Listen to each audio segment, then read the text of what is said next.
Now, what are these mommy makeovers?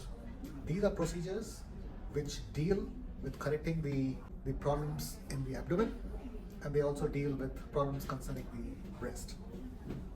Now, when it comes to the abdomen, a woman may have excess skin or loose skin in the abdomen.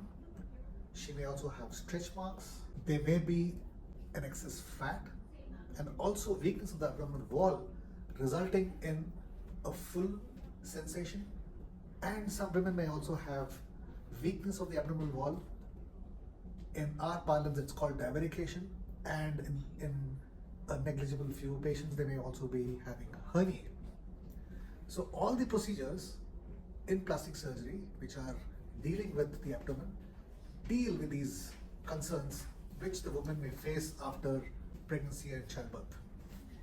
Now, this is one set of surgeries which deals with the abdomen. Now, what are these procedures which deal with these concerns? One is liposuction. In a liposuction, the excess fat can be removed in the parts of the abdomen as well as on the flanks, the back. So this addresses the excess fat deposits. Tummy tuck, as you're aware, is a procedure where you deal with the excess skin, the loose skin, the sagging skin, which is so much rich in these stretch marks, can be actually got away with, got rid of, and the tummy tuck deals with getting rid of the excess skin. Now, in the same procedure of tummy tuck, the plastic surgeon will also address the weakness of the abdominal wall, thereby tightening the wall by way of darning, by way of applying a lot of sutures, and essentially giving you a flat abdomen. Now, there are also procedures which address the stretch marks. Stretch marks, especially the lower part, can be dealt with a tummy tuck. Stretch marks in the upper part of the abdomen, there's no way to deal with this but to stimulate the skin to produce more and more collagen, and this is by way of injections in the form of exosomes or PDRNs. These are new treatments, and these can be given for improving the quality of skin, and also if they're combined with energy-based devices like radio frequency microneedling, there may be some benefit in reducing these stretch marks.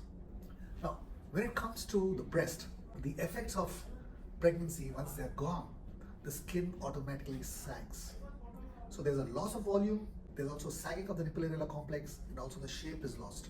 So our patients, they come to us primarily for elevating the breast, which is called a breast lift. A breast lift can also be combined with improving the shape of the breast, either by augmenting or enhancing the volume of the breast, or also by reducing the volume of the breast, which some women may have.